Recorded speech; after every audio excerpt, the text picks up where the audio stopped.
მე ვფიქრობ, რომ ძალიან მნიშვნელოვანია, რომ ჩვენ ერთმანეთს ვუთხოთ, რომ სინამდვილეში ქართული ოცნება აკეთებს ყველაფერს იმისთვის, რომ ჩვენ არ ვილაპარაკოთ იმაზე, რამდენად მძიმე კვირა ჰქონდა ქართულ ოცნებას. ქართულ ოცნებას ჰქონდა ძალიან მძიმე შეხვედრა ავსტრიის საგარეო საქმეთა მინისტრთან და ჩვენ უნდა გვახსოვდეთ, რომ ავსტრია ყოველთვის იყო ის ქვეყანა, რომლის პირითაც ელაპარაკებენ ხოლმე პუტინს, რომლის პირითაც ელაპარაკებენ ხოლმე ავტორიტარებს და რო გავიხსენოთ, ვინ იყო ბოლო დასავლელი ლიდერი, ვინც ჩავიდა ხო მოსკოვში, ავსტრიის კანცლერი იყო. ავსტრია არ არის ნატოს წევრი, არის ნეიტრალური და განსაკუთრებით ძლიერი რუსული გავლენები. გვახსოვს ჯერ კიდევ ვლადიმერ პუტინი ავსტრიის საგარეო საქმეთა მინისტრის ქორწილში როცა ყვავდა და მოკლედ იქ კავშირები ძალიან ძლიერი კოალიცია, ამიტომ დაინტერესდა, მაგრამ იქ ანუ ეს კავშირები ძალიან ნამდვილად ვერავინ ვერ მიაკუთვნებს ავსტრია. ნატოს წევრებიც არ არიან და არ დაძრულა ეს საკითხი არც ახლა სხვა ჩვენს. და ყოველთვის თვითონ თუ მივადევნებდით თვალს თვითონ საგარეო საქმეთა მინისტრს თქვა, რომ ვენა ყოველთვის იყო დიპლომატიის რაღაცნაირი ხაბი და სწორედ ამიტომ მოგიწევთ ვენაში, რომ პირდაპირ გითხრათ ის სათქმელი, რაც აქ ევროპას, რაც აქ ავსტრიას, რამდენჯერმე გაიმეორე, რომ ჩვენი როგორც ქვეყნის და ჩვენი როგორც გაერთიანების სათქმელი არის ერთი და იგივე,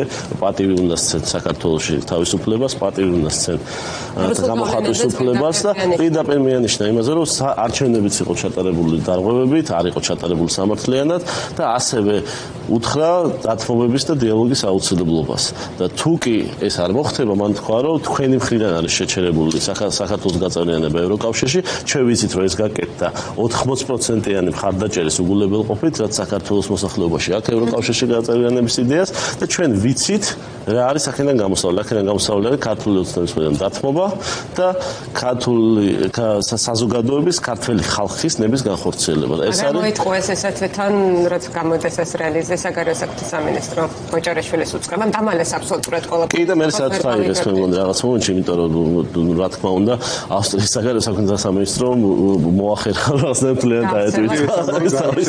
ეს ჩამორთმევა გაასაგას ლეგიტიმაცია ფოტოსტევენ ამ ლეგიტიმაციაში.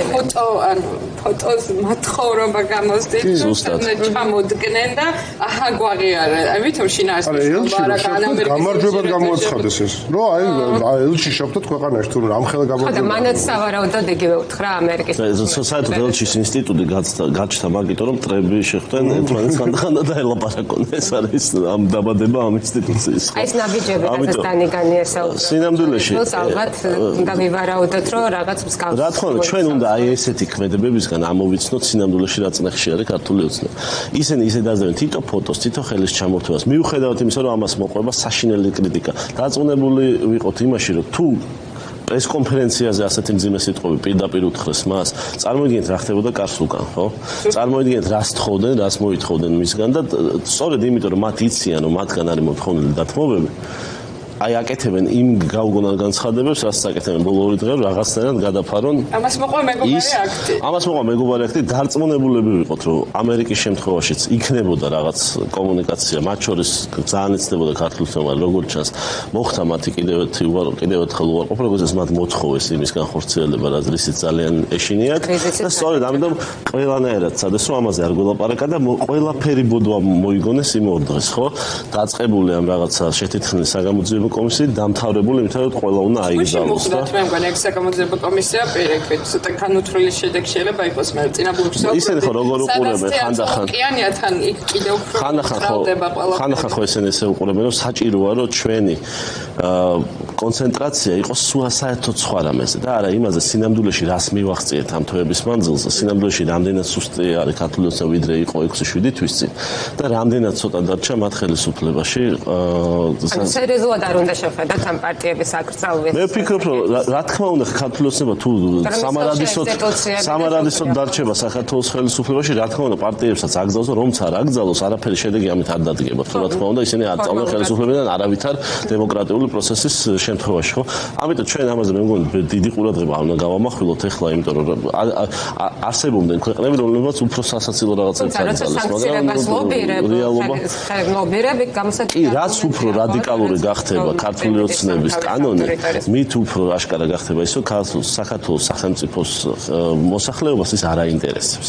რაც უფრო მეტ სისულელეს დააკანონებენ, რომელსაც ხალხი ფეხებზე დაიკიდებს, მით უფრო არალეგიტიმური იქნება ქართული ოცნება.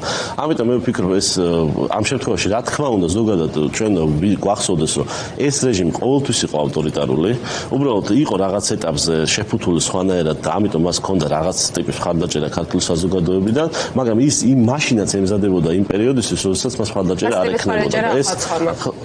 ეს რაღაც ტიპის მხარდაჭერა ხო საჯარო სექტორის მანიპულაციით არის გამოწვეული, თუმცა მაშინ იყო დრო, როცა რაღაც სულისკვეთება არსებობდა, ხო საქართველოს რომელსაც იმედიანად უყურებდნენ ქართულ ოცნებას.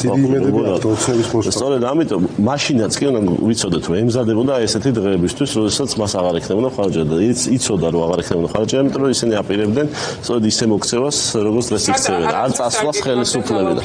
ხო და ამიტომ სინამდვილეში არც ერთ ხელისუფლებამ წავიდა, არ აპირებდა წასვლას. არ არსებობს ეგეთი ხელისუფლება, რომელიც წინასწარ გეგმავდა წასვლას და რაღაცნაირად ამისთვის ემზადებოდა და ამისთვის ააგო მთელი თავისი ციკლი. ხო, მაგრამ არსებითად შეიძლება ახლა წინა ხელისუფლების წარმომადგენელს ეთქვა, რომ არსებითად ესენი მზად იყვნენ, რომ პრინციპულად ზაობა შეიძლება გქონდეს იმისი, რომ რა თქმა უნდა ახლა ეს ცხოვრებისეული ციკლი ზაობა იმისი უნდა გქონდეს, რომ როდესაც შევიცვლებით, მაგრამ ისინი პრაქტიკულად ვერ მოემზადებოდა ხო წასვლისთვის.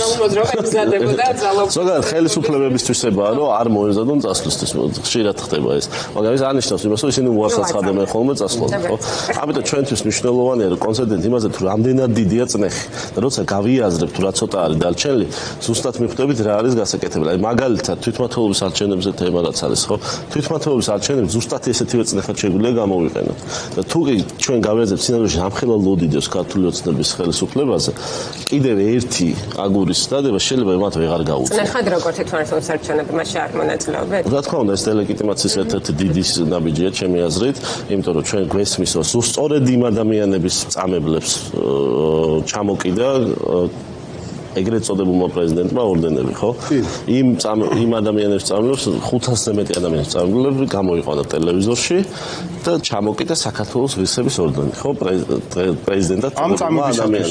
ამ წამებისათვის უშუალოდ ხაზი გაესვა, რომ ჩვენ აი ბოლო კვირებში რაც ქვენით იმისთვის გაჟღერდით. კი, ზუსტად იმისთვის, რომ კარგად აწამეთ ბიჭებო, აბა ხოჭა და აი ამ ადამიანის დანიშნულ რამეში როგორ შეიძლება ვინმე მიიღოს, ხო?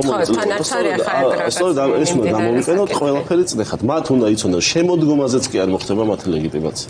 ისინი ვერ დაელოდებიან ვერცერთვეს, იმიტომ სულ იღებენ რაღაცა თარიღს, რითვისაც თავიანთ თავს ამაგრებენ. ხო ხთებით, გახსოვთ 20 იანვარი.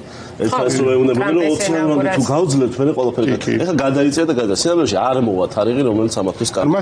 ხდება შემდეგ ჩამოშლა, აი რა მომენტში უნდა დადგეს ეგ ეტაპი. როგორ წარმოგიდგენთ? მე ვფიქრობ ძალიან ხელშესახები იქნება ის ამბავი, რომ მეგობარი აქტი, როგორც კი დამთავრდება მისი სრულად მიღება, ის პრეზიდენტ ტრამპთან გადაინაცვლებს ხელმოსაწერად. რაც პრეზიდენტი მოაწეს მეგობარ აქტს ხელს, ეს ნათლად გამოხატავს მის პოზიციასაც, იმიტომ რომ ეს იქნება ცხადი ნაბიჯი ქართული ოცნების ხელისუფლების წინააღმდეგ ქართველი ხალხის დასახმარებლად, იმიტომ რომ როგორც ავსტრიის საგარეო საქმეთა მინისტრის პირიდან, ისე მეგობარი აქტის მიღების აქტით, ხო? სენატში ჩვენი მეგობრები კარგად ხედავენ იმას, რომ ქართველ ხალხს ჭირდება დახმარება ამ ადამიანის მოსაშორებლად. და ქართველი ხალხი აუცილებლად მიიღებს იმას, რისთვისაც ამდენი ხანი იბრძოდა, რისთვისაც ამდენი ხანი ვითვენდით ბევრ რაღაცას და რისთვისაც ამდენი ვიშრომეთ. და ეს აუცილებლად იქნება ევროინტეგრაცია, ევროკავშირში გაწევრიანება, ნატოში გაწევრიანება და იმ უსაფრთხოების ქოლგის ქვეშ ყოფნა, რა უსაფრთხოებაც დღეს აქვთ აი ქვეყნებს, რომლებზეც ვსაუბრობ.